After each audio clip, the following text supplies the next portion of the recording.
Et vous écoutez Bretagne 5, il est presque 8h16.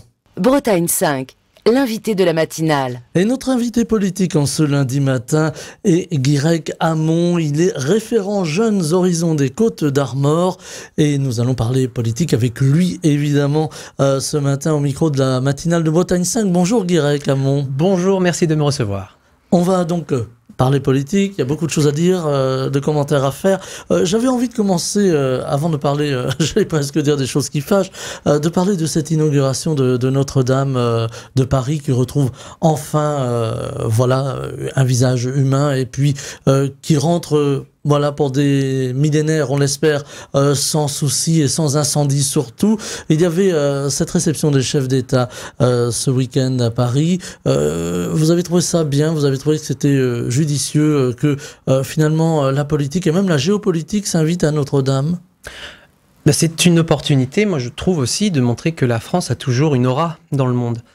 Qu'elle arrive à faire venir des chefs d'État et des chefs d'État en devenir, puisqu'il y avait Donald Trump, et que c'était une occasion, là aussi, de faire rencontrer Donald Trump et le président ukrainien Zelensky, par exemple.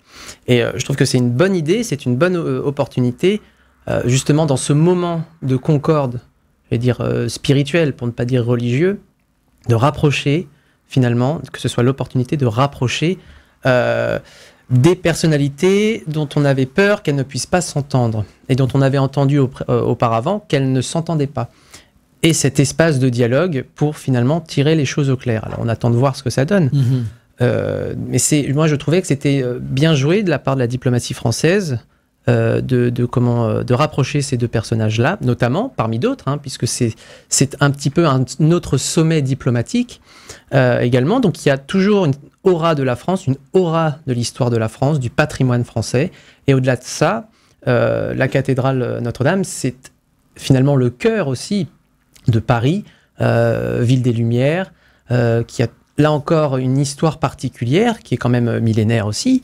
Et donc dans l'île de la Cité, qui est vraiment le cœur de Paris, puisque Paris s'est construite à partir justement de l'île de la Cité, puis cette étendue au-delà de la Seine. Je pense j'invite les gens à lire Notre-Dame de Paris, qui justement, Victor Hugo explique ça très bien, dans le détail, mais pas trop. Et c'est très bien, moi je trouve, puisque ça remet au centre, justement dans un moment qui est très particulier pour la France, mais également dans le monde, finalement que c'est toujours possible de faire rencontrer des chefs d'État et d'aller de l'avant. Alors avec beaucoup de choses qui se sont dites en coulisses et bien sûr au-delà des murs de Notre-Dame, on a cette réticence des États-Unis en tout cas de Donald Trump à aider l'Ukraine. En tout cas, il voudrait arrêter la guerre. Il y aura des concessions à faire. Est-ce que ce moment a pu aussi permettre ces concessions-là de la part du président Zelensky, mais aussi de la part de Donald Trump en disant voilà, on peut essayer de trouver un compromis de paix, mais pas au désavantage de l'Ukraine? C'est à espérer. C'est à espérer. On n'a pas encore les retombées de cette discussion. Puisque ça n'a pas duré non plus très très longtemps, mais... on parle d'une petite demi-heure d'entretien, sans traducteur et en anglais. C'est ça, donc espérons que ça a peut-être brisé la glace, ça a peut-être recentré, notamment de la part de Zelensky, les priorités de l'Ukraine, parce que c'est quand même un pays qui est attaqué. Les positions de Donald Trump auparavant, est-ce que pour clarifier les choses, est-ce que c'était purement des propositions électorales, ou finalement est-ce que la réelle politique maintenant rentre en jeu, va faire que Donald Trump va être un petit peu plus ou un petit peu moins conciliant envers la Russie? C'est à voir. C'est à voir. J'espère, nous espérons, que ce soit dans cette direction-là, puisqu'il faut, là encore, envoyer un message, notamment à la Russie, mais à tous les belligérants dans le monde, qu'attaquer un pays, ça ne doit pas rester non plus la norme. Il ne faudrait pas retomber dans des errances qu'on a connues en Europe, notamment dans les années 30. On parlera tout à l'heure du Proche et Moyen-Orient. Il y a beaucoup de choses à dire en ce lundi matin également. Juste un mot aussi sur un personnage qui n'est pas passé inaperçu à Notre-Dame. C'est Elon Musk qui a assisté à l'office du retour de la religion dans l'Église, dans la la cathédrale Notre-Dame de Paris. Elon Musk qui a toisé un petit peu quelques dirigeants, et on parle en particulier de deux présidents français qui étaient présents au premier rang. Cette image a beaucoup marqué, alors a beaucoup fait couler d'encre aussi, cet Elon Musk triomphant, et voilà ces anciens dirigeants français un petit peu recroquevillés sur leurs chaises. Je pense qu'on prend... C'est une image, je pense, d'une vidéo, et on a choisi celle-ci parce qu'elle allait peut-être faire voilà, justement couler de l'encre.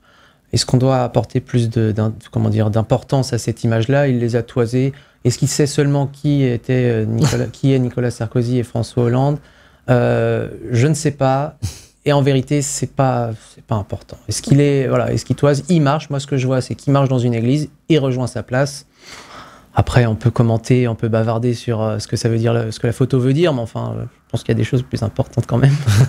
Voilà, c'était pour le petit clin d'œil, parce qu'elle a été beaucoup commentée, cette photo, sur les réseaux sociaux, et pas forcément à l'avantage des anciens présidents. On va parler de politique. Je parlais tout à l'heure des choses qui fâchent, de politique intérieure cette fois-ci, de politique française. Il ne nous aura pas échappé que nous avons eu une dissolution, que nous n'avons pas de nouveau Premier ministre. Alors, on dit que peut-être ce soir, on aurait un Premier ministre, ou en tout cas, ça va aller beaucoup plus vite que la dernière fois. Est-ce qu'il y a urgence à avoir un nouveau Premier ministre, à se remettre au travail? Alors, j'ajouterais même que c'est le nom de François Bayrou qui circule beaucoup depuis hier, et sur les réseaux, et aussi dans les milieux autorisés, comme l'on dit. Là encore, je pense qu'il faut éviter les commentaires de commentaires, le bavardage les spéculations, on n'en sait rien pour l'instant. Très honnêtement, moi, je n'ai pas d'idée sur est-ce que ce sera François Bayrou, est-ce que ce sera Sébastien Lecornu, ou est-ce que ce sera quelqu'un issu de la gauche? J'en sais rien. Est-ce que le Premier ministre sera annoncé ce soir? Je n'en sais rien non plus. Ce qui compte finalement avec ce constat-là, c'est qu'il y ait une stabilité. C'est ça qui compte pour l'instant à l'Assemblée nationale.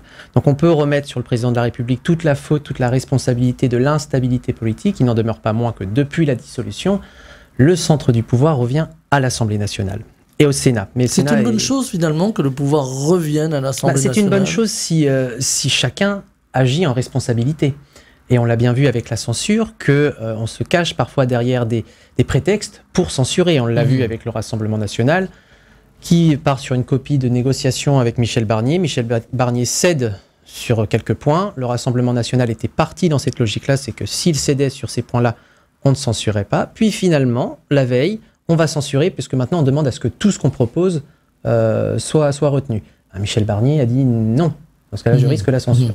Donc là, il y a une part de responsabilité qui n'est pas moindre de la part des députés, et surtout de Madame Le Pen, qui là encore montre qu'elle décide seule, au dernier moment, qui retourne sa veste, si on n'avait pas encore compris là également, puisqu'il y avait une proposition de loi du Rassemblement national pour revenir sur la réforme des retraites, alors que quelques mois auparavant, pendant les législatives, ils disaient non, nous ne reviendrons pas dessus. Ça crée, ne serait-ce que pour les électeurs, un sentiment un petit peu de confusion. Parce que où est-ce qu'on va? Sur des sujets aussi fondamentaux que ça, en quelques mois, on change d'avis pour finalement, selon la situation politique. Donc la stabilité politique n'est pas à regarder du côté du Rassemblement national. Est-ce qu'elle était à regarder chez LFI? Non plus. Parce qu'on a vu qu'ils ne prenaient pas en considération les mains tendues. Alors, ils considèrent que la main tendue n'était pas assez ferme de la part de Michel Barnier, mais enfin, elle a quand même été tendue, ce n'est pas dans leur logique à eux d'être dans le compromis. Moi, ce que je vois, c'est qu'à Horizon, et ça a été salué notamment, on a parlé à tout le monde. Édouard Philippe l'a dit, nous n'avons pas de ligne rouge. Le but, c'est d'avoir une stabilité à l'Assemblée nationale. C'est là que ça compte. C'est là que le pouvoir revient. Mais on voit maintenant, avec cette censure notamment, c'est flagrant, c'est éclatant, qu'on revient dans des logiques de parti. Est-ce que c'est bon? Probablement. Dans la situation actuelle, non, puisqu'on n'est pas dans une logique de compromis. Les partis, maintenant, doivent discuter entre eux, et on a deux blocs qui ont beaucoup de députés qui ne veulent pas discuter. C'est un peu les limites de l'exercice de la Ve République. Le général de Gaulle, en son temps, avait effectivement fustigé les partis qui, lors de la Quatrième République, faisaient le désordre et n'arrivaient pas à diriger finalement le pays. Est-ce qu'on revient un petit peu, allez, je me fais provocateur, à une forme de Quatrième République quelque part? De fait, oui. Puisque s'il y a un Premier ministre, même avant la fin décembre, ce qui est plus que probable, on aurait eu quand même 4 premiers ministres en un an. C'est pas évident, c'est quand même un record pour la Ve République. On n'a pas battu celui d'un 4e. Hein. Non, heureusement. Mais on n'est peut-être pas loin. Parce que la dissolution, cette configuration de l'Assemblée nationale, elle ne date que depuis juillet et véritablement depuis septembre où il y a vraiment eu la rentrée politique. Donc voilà, cette instabilité, sur un an, on verra ce que ça donne. On n'est pas à l'abri d'une autre dissolution. D'une autre censure, pardon. Oui. Voilà, je presque anticipé parce que la dissolution, ça ne pourrait intervenir qu'à l'été, puisque c'est le président de la République qui le décidera ou pas d'ailleurs. C'est ça. Donc est-ce qu'il y a risque de censure? Oui, il y a risque de tout. On n'est plus sur du long terme, plus du tout. Donc c'est difficile pour les pour les administrations qui ont la charge justement de rédiger les décrets, de rédiger des projets de loi, de suivre de suivre une politique, ne serait-ce que sur une année par un budget. On est un petit peu perdu aussi. Et là on parlait notamment en ce moment du Mercosur. Avec la censure, on n'a plus de ministre des Affaires étrangères, on n'a plus de ministre de l'Agriculture. Donc pour bloquer, c'est ce que veut la France et ce que veulent les agriculteurs français, pour bloquer maintenant ce traité qui a été signé. Un petit peu rapidement. Exactement, et en douce, on pourrait le dire comme ça, pour être trivial. On peut en discuter aussi de la façon dont ça a été fait. La France s'y oppose.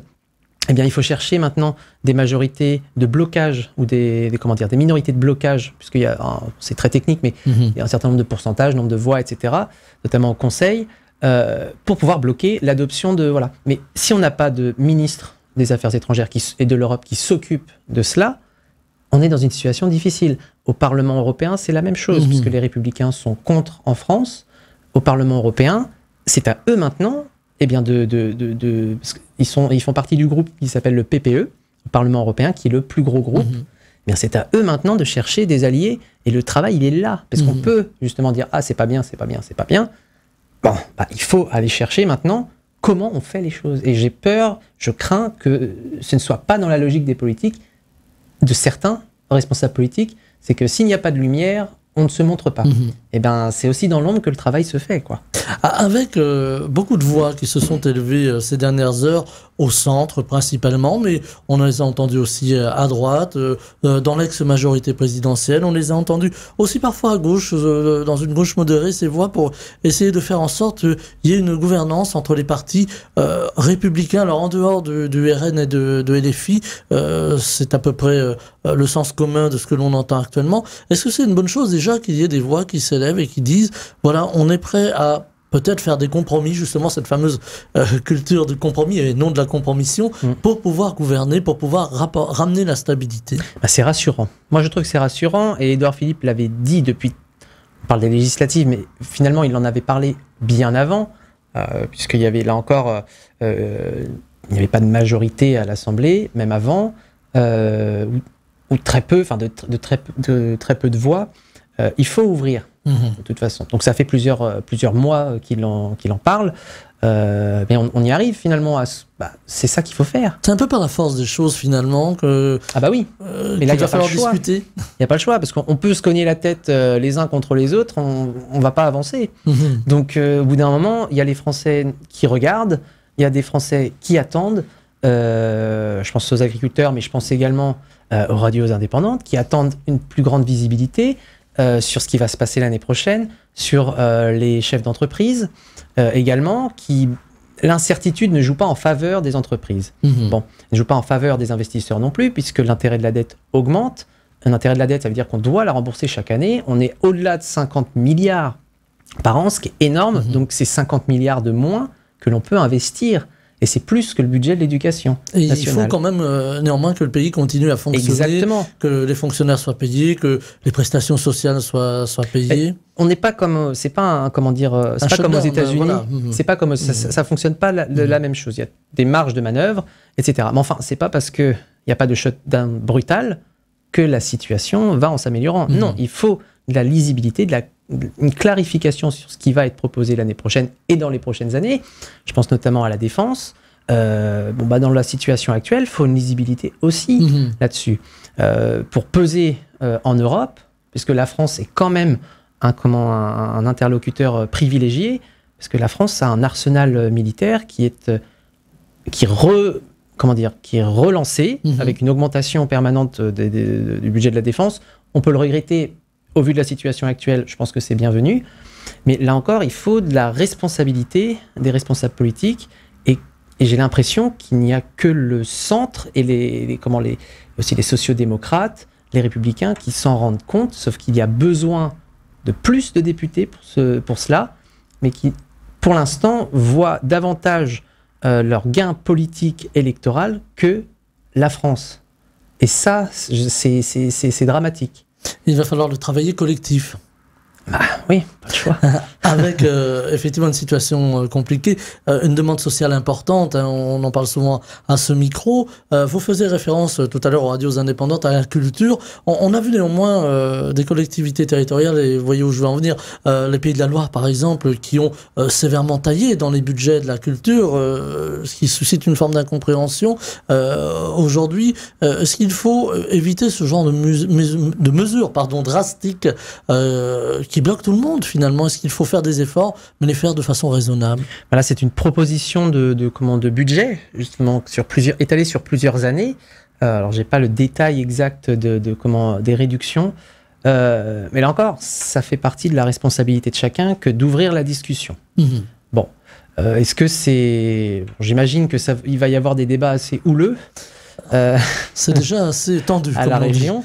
Là encore, ça va être l'opportunité de clarifier les choses, de voir jusqu'où on peut aller, etc. Mais ça demande, c'est vrai, un exercice politique, puisqu'il faut de toute façon arbitrer, bien arbitrer. Et là, je laisse la voix à la présidente de région de la Loire-Atlantique. Sur ce sujet-là, je ne suis pas spécialiste. Moi, je suis davantage breton. Je peux davantage vous parler. Voilà, non. C'était juste pour pointer un fait autour de la culture qui aurait pu être sur un autre domaine, évidemment. Exactement. Oui, sur la culture et sur d'autres, puisqu'on demande des économies actuelles. Ces économies-là auraient pu être faites auparavant. Horizon mettait en lumière que des finances publiques saines, une économie qui va bien. Il faut choyer cela, pas par idéalisme, pas par, béatitude, etc., dévoterie même. Mais si on s'y prend suffisamment tôt, il n'y a pas à faire de réduction drastique qui détruirait beaucoup de choses.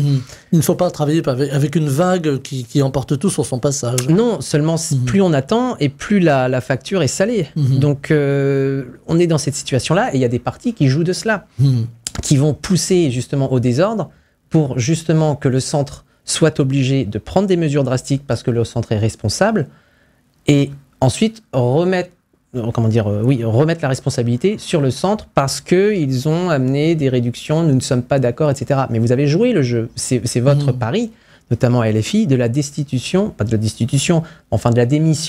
du président de la République. Alors j'allais y venir justement, est-ce que la finalité de tout cela, c'est pas justement la demande du départ d'Emmanuel Macron d'une façon ou d'une autre? LFI l'a dit, dès le soir de la censure. Emmanuel Macron a répondu que non, il resterait. Je ne pense pas que ce soit dans l'intérêt du Rassemblement national qu'il démissionne tout de suite, parce qu'on l'a bien vu pendant les législatives, il n'était pas prêt, ne serait-ce que pour des législatives. C'est pas dans leur intérêt, ils attendent des élections, et puis ils jouent la responsabilité. C'est-à-dire que lorsqu'il y a eu la censure, ils n'ont pas applaudi, ils n'ont pas souri. Je pense que Madame Le Pen a pris sa leçon lorsqu'elle avait voté pour la loi immigration au dernier moment, en souriant, en disant « je les ai bien eus ». Ouais, sauf que ça n'a pas été très bien apprécié par les gens, parce que ça les perd aussi. Et Madame Le Pen l'a fait en toute gravité, en ayant pris conscience de la responsabilité de voter la censure. Je ne suis pas tout à fait sûr. Donc, est-ce qu'ils le veulent? Ils veulent le pouvoir, c'est sûr. Est-ce qu'ils veulent la démission? Ce ne serait pas dans leur intérêt. Au centre, Horizon et les partenaires, on se dit, le pouvoir revient à l'Assemblée nationale. Il faut qu'on bosse les sujets, les différents sujets. C'est le cas Naïma Moutchou, notamment, vice-présidente de l'Assemblée nationale et membre du parti Horizon, député Horizon. elle est saluée justement pour sa capacité à travailler avec tout le monde et toutes des personnalités. Moi, je pense à Anne Le Hénauf, qui est députée du Morbihan, de Vannes, à Béatrice Bellamy aussi de La Roche-sur-Yon. Ce sont des femmes qui travaillent sérieusement sur des sujets compliqués, sur des sujets difficiles, techniques, et qui vont chercher à discuter avec tout le monde. Pas pour bavarder, mais vraiment pour discuter. Il faut que cela aboutisse. Bon, si on rogne sur certains points, on rogne, mais au moins on arrive avec quelque chose. Il vaut mieux arriver avec quelque chose qui flotte, plutôt que de se dire, non, on va s'aborder le bateau, et on n'aura rien à proposer. Là, pour le coup, c'est pas dans l'optique d'Horizon. Donc il y a tout ce travail-là de l'ombre qu'il faut saluer. Moi, je trouve que c'est responsable, que c'est honorable, parce qu'elles ne comptent pas leurs heures, que ce soit à Paris, en commission, même après, ou alors en circonscription. On a suivi Anne Le Hénauf, notamment dans le cadre de notre projet chez les jeunes Go Horizon. Je salue Louise Rowe, Louise Le Hénauf, Mathéo Guyon, parmi d'autres. Et on voit bien ce que c'est que sur le terrain, le boulot de député. C'est pas confortable, hein. C'est pas, on va pas les plaindre non plus. Mais enfin, c'est beaucoup de responsabilités. Vous êtes votre propre patron. Vous allez voir les gens si vous en avez envie. Si vous n'avez pas envie, vous ne le faites pas. Elles le font. Et elles y vont. Et elles font des initiatives aussi personnelles à côté. Mais quand je vois Anne Le Hénauf qui bosse sur des questions de défense, sur l'IA, sur une nouvelle opérabilité des forces françaises, les changements intérieurs même, notamment de l'espionnage, du contre-espionnage, etc., c'est des sujets particulièrement difficiles, très important et c'est essentiel, notamment pour ne pas se faire manger par les autres puissances comme la Russie, comme les États-Unis, comme la Chine. La France doit, là encore, investir des moyens, investir de la matière grise, et ils le font extrêmement bien. L'importance du social, l'importance aussi du rayonnement de la France, et puis on le voit dans un monde troublé, il y a eu la chute presque, j'allais dire, inattendue, en tout cas très rapide, de Bachar al-Assad ce dimanche. Le tyran déboulonné, c'est un petit peu là qu'on pourrait dire, pour résumer, Bachar al-Assad, qui est parti en Russie, qui s'est exilé en Russie, qui a été reçu par Vladimir Poutine, autorisé en tout cas à rejoindre la Russie par Vladimir Poutine, qui quand même en la matière abandonne quelque part la Syrie. Est-ce qu'on peut se réjouir finalement du fait que les islamistes, il s'agit bien d'eux, reprennent le pouvoir, ou est-ce que c'est quand même un peu à double tranchant? Est-ce que demain on risque pas d'avoir une situation comme en Afghanistan par exemple? Voilà, on en a beaucoup parlé déjà entre amis, et puis avec mes parents, etc. J'en ai beaucoup parlé. J'ai regardé aussi hier justement sur France 5 ou Arte, je ne sais plus, l'émission politique sur ce sujet-là. Et en effet, je pense pas qu'il faille pour l'instant se réjouir où Bachar el-Assad est parti, etc. En réalité, le poids de Bachar el-Assad dans la région n'était plus très important. Donc il y avait la Turquie qui évidemment poussait à ce qu'il parte. Bon, très bien, la Turquie a ses intérêts dans la région, ne serait-ce qu'historique, mais il est parti maintenant. Qui prend la suite? Et c'est là où il faut faire attention. C'est-à-dire qu'il y a les islamistes radicaux qui sont convaincus, il y a les islamistes qui, par opportunité, ont rejoint cette section parce que c'était des rebelles et que les islamistes avaient un poids financier, notamment aidé par l'Iran ou par d'autres. Et donc, maintenant, quelle est la place de cette relève? Est-ce qu'on va tomber dans un scénario comme en Libye, où il n'y a pas d'État, c'est un État failli depuis plusieurs années? Est-ce qu'on va justement sur un scénario afghan, ou alors est-ce qu'il y a vraiment une démocratie qui va sortir de tout cela? Parce que je notais que beaucoup d'intervenants parlaient d'une guerre qui était finalement syrienne, contrairement à d'autres guerres où il y avait des puissances étrangères qui venaient. Bon, là, il y a quand même des puissances étrangères derrière, il y a toujours des puissances étrangères derrière, mais c'était une guerre vraiment syrienne. Est-ce que ça va être suffisant pour faire émerger un pouvoir stable? J'en sais rien. Avec cette nouvelle qui est arrivée hier soir, en fin de soirée des États-Unis, par la voix de Joe Biden, qui est toujours président des États-Unis, il faut bien le préciser, et qui a annoncé cette série de bombardements sur des positions très précises des milices telles qu'Al-Qaïda, et ces bombardements pour éviter justement qu'il y ait un embrasement d'un côté et à la fois une trop grande puissance de ces milices islamiques. Oui, alors là encore, c'est des considérations y a des informations que moi j'ai pas. Donc très modestement, je veux dire, j'en sais rien. Mais quand on regarde justement, parce que ce conflit en Syrie, il fait partie d'une kyrielle de petite Syrie qui est de petite Syrie, oui aussi, de petits conflits de révolution. On peut le dire comme ça. Oui, c'est vrai, hein, qui ont émergé depuis les printemps arabes. Donc ça fait plus de 10 ans. Ça fait plus de 10 ans. Et puis quand on regarde finalement les printemps arabes, qu'est-ce que ça a amené? On voit la Tunisie, ça s'est bien radicalisé aussi. On voit la Libye, un État failli. On voit l'Égypte, il y a une nouvelle, un nouveau régime autoritaire. Militaire. C'est ça. Finalement, la démocratie n'a pas eu beaucoup de place. Donc si on regarde ce qui s'est passé autour, faut se méfier. Bachar el-Assad est parti, certes, mais est-ce qu'on a troqué un tyran pour un autre? Ça, c'est la question.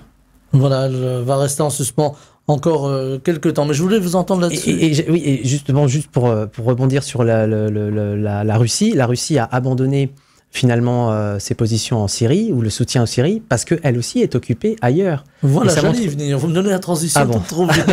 Et ça montre qu'elle n'a peut-être pas les moyens de ses ambitions. C'est-à-dire qu'elle est en Afrique, elle remplace finalement dans l'imaginaire collectif ce que les Africains pensaient que la France faisait, c'est-à-dire c'est un nouveau pouvoir colonial en Afrique. Bon, elle est donc investie en Afrique, elle est investie en Ukraine avec des moyens militaires qui pompent quand même pas mal d'argent de la Russie.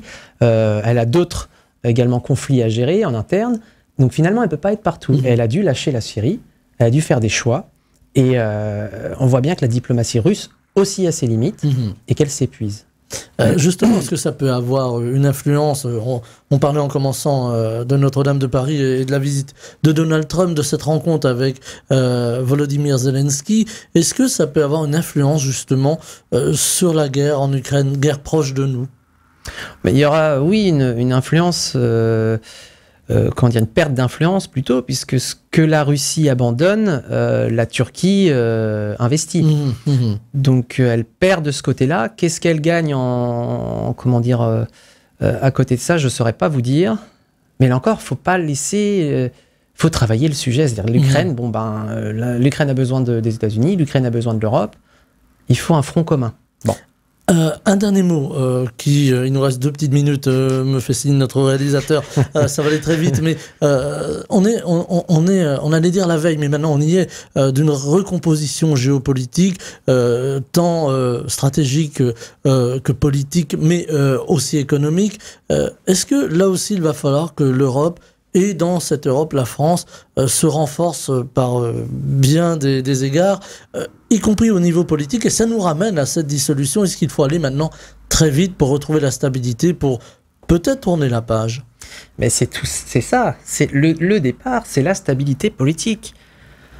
Si on a une stabilité politique, on peut voir sur du court, moyen, long terme. Si on voit sur du long terme, on rassure nos partenaires puisqu'on a une voix qui est forte. Si on a une voix qui est forte, elle pèse. Si on sait où on va, on rassure, on avance.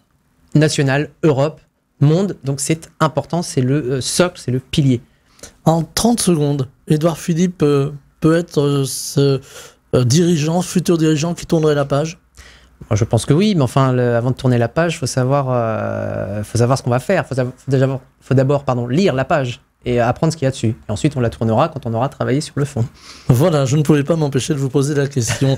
Guirec Hamon, référent Jeunes Horizons des Côtes-d'Armor, était avec nous ce matin pour commenter l'actualité politique. Il y avait encore bien des choses à dire, mais vous reviendrez, c'est promis. Je vous souhaite une très belle journée. Merci. Bretagne 5, Stéphane Hamon, le 7-9.